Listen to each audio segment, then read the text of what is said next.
Bharatiya Janata party और कांग्रेस दोनों के कुशासन से लोग त्रस्त हैं। लोगों का आज तक ऑप्शन नहीं था। छत्तीसगढ़ के संसाधन की लूट खत्म नहीं हुई, छत्तीसगढ़ के रोजगार लोगों को नहीं मिले, तो लोग ये कह रहे हैं कि भूपेश है तो धोखा है और अब लोग इस धोखे में नहीं आएंगे। आप रायपुर पश्चिम से चुनाव लड़ रहे हैं। अगर रायपुर पश्चिम की सीट की बात करें तो इस बार जो दावेदारी है वो काफ़ी टक्कर की देखी जा रही है। मुकाबला काफ़ी कड़ा रहने वाला है। कितनी चुनौतीपूर्ण मानते हैं इसे? छत्तीसगढ़ में विधानसभा चुनाव नज़दीक है और ऐसे में आम आदमी पार्टी भी मैदान में है। आम आदमी पार्टी ने अपनी दूसरी सूची घोषित कर दी है, जिसमें रायपुर से 2 नाम तय किए गए हैं और इन 2 नामों में से एक जो सीट है वो रायपुर ग्रामीण की है और एक सीट रायपुर पश्चिम की है। हमारे साथ रायपुर ग्रामीण से चुनाव लड़ने वाले प्रत्याशी हैं, उनसे बात करेंगे। आप रायपुर ग्रामीण से चुनाव लड़ रहे हैं, किस तरह की चुनौती रहेगी वहाँ पर? देखिए, रायपुर ग्रामीण के जितने एरिया है वहाँ पे हमने पिछले 1 महीने से काम किया हुआ है और एक वहाँ पे सबसे हमारा मेन जो फोकस है वो स्कूल और जो हॉस्पिटल को लेके हैं। स्कूल के नाम से जो आत्मानंद की स्कूल यहाँ चलाई है, जिसमें न तो टीचर्स है, न यहाँ पे बिल्डिंग मटेरियल है, बेंचों की हालत बहुत ख़राब है। बच्चे जो है मात्र जो है स्कूल में मीडियम नाम के जा रहे हैं, बाकी और कोई इनका कुछ सोल्यूशन यहाँ हो नहीं रहा है। तो हम चाहेंगे कि दिल्ली मॉडल को जो है वो छत्तीसगढ़ में अपन लागू करना चाहेंगे।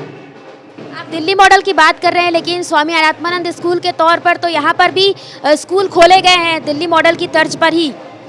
स्कूल तो खोले गए हैं, लेकिन अगर सही मायने में आप भी जाके कभी वहाँ देखेंगे तो वहाँ पे आपको टीचर नहीं है, वहाँ पे पियोन नहीं है, वहाँ पे सुरक्षा के नाम से कुछ भी नहीं है, बाउंड्री वॉल टूटी हुई है। मैंने पूरे ग्रामीण में एक स्कूल की विजिट की है और उनकी हालत बहुत ही ख़राब है। आप रायपुर पश्चिम से चुनाव लड़ रहे हैं। अगर रायपुर पश्चिम की सीट की बात करें तो इस बार जो दावेदारी है वो काफ़ी टक्कर की देखी जा रही है। मुकाबला काफ़ी कड़ा रहने वाला है। कितनी चुनौतीपूर्ण मानते हैं इसे? मुझे तो नहीं लगता कि कड़ा रहने वाला है, क्योंकि जनता के लिए उन्होंने कुछ काम ही नहीं किया है। पोस्टर में और बड़े बड़े चीज़ों को दिखा करके अगर टक्कर की बात करें तो मैं नहीं मानता हूँ, क्योंकि मैं मोहल्ले में रोज़ घूमता हूँ, आज भी घूमा हूँ। सुबह शाम दोपहर मोहल्ला सभा करता हूँ, लोगों की समस्याओं को सुनता हूँ और भरसक प्रयास करता हूँ कि वो कैसे अच्छा हो सके। तो वहाँ पे बहुत सारी समस्याएं, कोई भी टक्कर नहीं है, नहीं स्कूल अच्छा है। और आपने सवाल किया आत्मानंद के बारे में। आत्मानंद गिनती के कितने स्कूल हैं और कितने बच्चे हैं वो आपको पता है। एक मोहल्ले में भी जितना आत्मानंद खुला है वो एक मोहल्ले को ही पूरा नहीं कर सकता है। अच्छा, रायपुर पश्चिम में आप जनता से क्या वादे करेंगे? जो हमारी गारंटी हमने दिया है कि हम अच्छे स्कूल बनाएंगे, वर्ल्ड क्लास के स्कूल है, और मोहल्ला क्लिनिक बनाएंगे जिसमें सभी सुविधाएं आपको मिलेगी और मोहल्ले में क्लिनिक होगी। आपने पंजाब में सुना कि हम लोग अभी 800 के आसपास मोहल्ला क्लिनिक वहाँ बना चुके हैं। तो वो बातें जो वहाँ पे ज़रूरी है, और आप जाएंगे मोहल्ले में नशाखोरी एकदम छोटे छोटे बच्चों में है, उसको हम लोग कैसे दूर करना है वो हमने प्लान बना लिया है। और इस बार जीतेंगे तो वहाँ पे देखिएगा आपकी कैसे विकास होता है और क्या होती है। बिल्कुल, तो यहाँ पर जो प्रत्याशी है उन्होंने कहा कि रायपुर पश्चिम और रायपुर ग्रामीण इलाके में विकास के वादे करेंगे और अब देखना होगा कि क्या आम आदमी पार्टी को छत्तीसगढ़ में जगह मिल पाती है। छत्तीसगढ़ में विधानसभा का चुनाव नज़दीक है और आम आदमी पार्टी भी इस बार मैदान में उतर गई है। आम आदमी पार्टी ने आज दूसरी सूची जारी की, जिसमें से रायपुर से भी 2 प्रत्याशियों के नाम फाइनल किए गए हैं। हमारे साथ आम आदमी पार्टी के प्रदेश प्रभारी संजीव झा मौजूद है, उनसे बात करते हैं। सर, रायपुर से आपने 2 प्रत्याशियों की सूची जो है वो जारी की है। इसके अलावा भी छत्तीसगढ़ की अगर हम बात करें तो आपने लगभग 20 सीटों में प्रत्याशियों की घोषणा कर दी है। आगामी सूची कब तक आएगी और क्या लगता है कि ये जो प्रत्याशी हैं वो चुनावी मैदान में उतर पाएंगे अच्छे से? और बिल्कुल ठीक कहा आपने कि रायपुर में 2 प्रत्याशी और शायद 20 और प्रत्याशी यानी 22 प्रत्याशियों की घोषणा हमने अभी तक किया है। मुझे ये लगता है कि भारतीय जनता पार्टी और कांग्रेस दोनों के कुशासन से लोग त्रस्त हैं। लोगों का आज तक ऑप्शन नहीं था। कांग्रेस की पहली सरकार थी, परेशान होकर बीजेपी को मौका दिया, 15 साल बीजेपी को मौका दिया, परेशान फिर कांग्रेस को मौका दिया। लेकिन छत्तीसगढ़ के संसाधन की लूट खत्म नहीं हुई, छत्तीसगढ़ के रोजगार लोगों को नहीं मिले, छत्तीसगढ़ में आज संविदा कर्मचारी आज भी सड़कों पर है। तो इसका मतलब ये है कि दोनों पार्टियों ने वादा खिलाफी की है। आज आम आदमी पार्टी जो कहती है करती है, दिल्ली में करके दिखाया है, पंजाब में हम करके दिखा रहे हैं, तो लोगों को भरोसा है।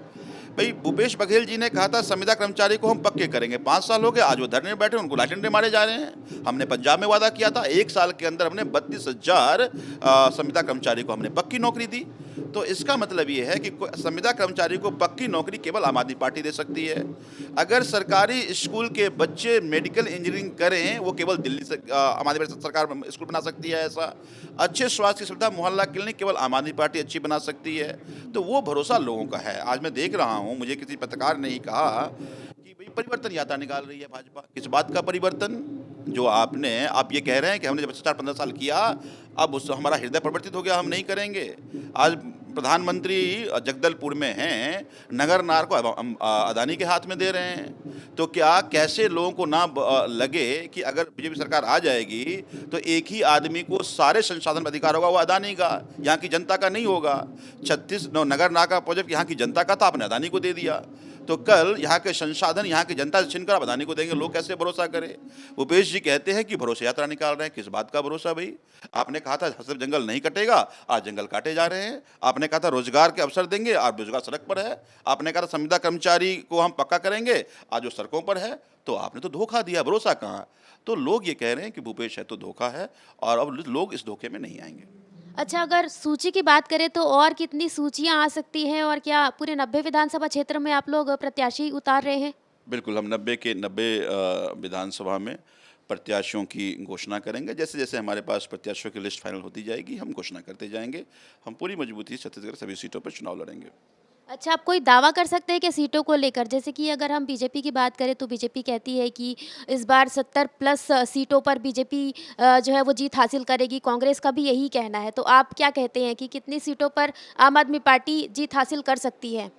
देखिए, भाजपा को लगता है कि अगर हम धर्मों की लड़ाई लड़ा पाए तो 70 सीट जीत जाएंगे, या जो भी आंकड़े कह रहे हैं। भूपेश बघेल जी को लगता है कि लोगों को हम धोखे में रख दिए तो हम 70 सीट जीत जाएंगे। काम तो दोनों ने नहीं किया है। आम आदमी पार्टी, हम इसलिए कोई सीट का आंकड़ा नहीं बताएंगे। हमारे सामने, आपके सामने वो दिल्ली उदाहरण है। दिल्ली में हम दूसरे चुनाव लड़े थे, हमें नहीं पता था कि 70-67 सीट जीत जाएंगे। हमारे पहलगाम में 50,000 हाँप जाते थे, लेकिन 70-67 सीट आ गया। पंजाब में 91 सीट क्यों आया? वो इसलिए आया कि जनता ने कहा कि नहीं, आम आदमी पार्टी जो बात करी वो हमारे हक की है, वो हमारे फ़ायदे की है। लोगों ने अपने हक और फ़ायदे के लिए घर से निकलकर जब वोट किया तो सारे आंकड़े धरे के धरे रह गए। हमारी छत्तीसगढ़ में भी हमारे कार्यकर्ता, हमारे प्रत्याशी घर घर जा कर के केवल ये कह रहे हैं कि आप विकास के नाम पे वोट करो, आप अपने हक के, अपने फ़ायदे के नाम पे वोट करो। अगर अपने हक के नाम पे, अपने फ़ायदे के नाम पे, विकास के नाम पे जनता घर से निकलकर वोट करी तो आपको सारे आंकड़े धरे के धरे रहकर आपको सरप्राइजिंग आंकड़े देखने को मिलेंगे।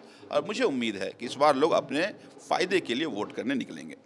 अच्छा, अगर छत्तीसगढ़ की बात करें तो यहाँ ये कहा जाता है कि अगर छत्तीसगढ़ में किसी को सत्ता की चाबी चाहिए तो आदिवासियों की सीट को साधने की ज़रूरत पड़ती है।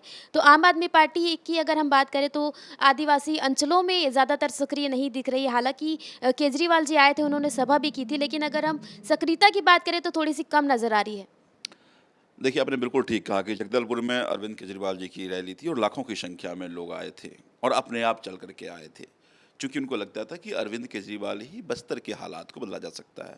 छत्तीसगढ़ राज्य भी इसलिए बना था कि बस्तर जैसे जगह विकास से दूर न रह जाए, लेकिन आज बस्तर लूट का सेंटर बन के रह गया है। संसाधनों की लूट वहाँ हो रही है। लोगों को लगता था कि बीजेपी लूट रही है, कांग्रेस अच्छा करेगी, कांग्रेस एक सीट कांग्रेस बस्तर ने दे दिया, लेकिन कांग्रेस उस लूट खसोट को और आगे बढ़ा दिया। तो मुझे ये लगता है कि मैंने वही कहा कि आज दोनों पार्टी एक जैसे ही लोग हैं। लोगों को लगता था चलो इससे परेशान हुआ, इसको बदल देते हैं, ये कम लुटेरे, कौन ज़्यादा लुटेरा, कौन कम लुटेरा, इसमें लड़ाई थी। सिलेक्शन नहीं था, रिजेक्शन था, रिजेक्शन में सिलेक्शन था। तो मुझे लगता है ऐसे में जब आम आदमी पार्टी आई है तो लोग अब वो ईमानदार राजनीति को चाहते हैं। लोग ये चाहते हैं कि बस्तर के जंगलों में मोहल्ला क्लिनिक हो, लोग ये चाहते हैं कि बस्तर के सुदूर इलाके में भी अच्छा स्कूल बने, वहाँ के बच्चे भी डॉक्टर बने, वहाँ के बच्चे भी इंजीनियर बने, वहाँ के लोग रोजगार के अवसर मिले। लोग ये चाहते हैं, आदिवासी आज चाहता है कि उनके वन उपज का भेड़ किसी बिचौलिए को न चढ़ जाए, सीधे उसको मार्केट में एक्सेस मिले। तो वो काम केवल आम आदमी पार्टी कर सकती है, ऐसी जनता मानती है। अच्छा, आप अगर छत्तीसगढ़ में आती तो क्या बदलाव होगा? देखिए, हमारा अपना एक टेस्टेड मॉडल है जो दिल्ली में है, पंजाब में है, और इसकी ज़रूरत पूरे प्रदेश को है। कहीं कहीं उसके कुछ कुछ चीज़ें आप ऐड कर देते हैं, जैसे यहाँ खेती किसानी ज़्यादा होती है तो आप किसानों के लिए किसानी रोजगार के अवसर बन पाए। आज किसान किसानी को रोजगार नहीं मानता। कुछ पूछिए, अगर उसको हार्डवेयर का दुकान होगा तो पहले क्या कहा, मेरा दुकान है और किसानी करते हैं। वो नहीं क्या, पहले किसानी करते हैं फिर दुकान है। वो सब्सिडरी काम अपना मानता है। तो किसानी उसके लिए रोजगार, वो उस गर्व से कह पाए। जिस तरह सेना देश की रक्षा कर रहा है तो उसके लिए गर्व की बात है। वो किसानों की भी, किसान पूरे देश को आने दे रहा है, लेकिन उसके लिए गर्व की बात नहीं हो रही है, उसके लिए वो अभिशाप है। तो वो किसान किसानी रोजगार बन पाए, साइंटिफिक तरीके से खेती कर पाए, उसके फसल की उपज बढ़ पाए, उसके उचित दाम मिल पाए। तो मुझे लगता है इस सारी बातों के लिए आम आदमी पार्टी अलग से एजेंडा बनाएगी। तो चाहे शिक्षा की बात हो, स्वास्थ्य की बात हो, प्रचार की बात हो, संविदा कर्मचारी पक्कीकरण की बात हो, आदिवासियों की समस्याओं की बात हो, किसान समस्याओं की बात हो, ये आम आदमी पार्टी ही एक टेस्टेड और सॉलिड मॉडल दे सकती है, चूँकि अलग राज्यों हमने दे के दिखाया है। ये बात यहाँ की जनता भी मानती है। तो बिल्कुल, जैसे कि आम आदमी पार्टी के जो प्रभारी संजीव झा हैं, उन्होंने कहा कि अगर छत्तीसगढ़ में आम आदमी पार्टी की सरकार बनती है तो यहाँ पर विकास के काम होंगे और भी कई सारी चीज़ें हैं, जैसे कि संविदा कर्मचारी आंदोलनरत है तो तमाम लोगों की मांगें भी पूरी होंगी। इस तरह का जो दावा है वो आम आदमी पार्टी का है। फिलहाल देखना होगा कि छत्तीसगढ़ में आम आदमी पार्टी को कितनी जगह मिल पाती है। कैमरामैन संजीव सिन्हा के साथ सुप्रिया पांडे, IBC 24 रायपुर।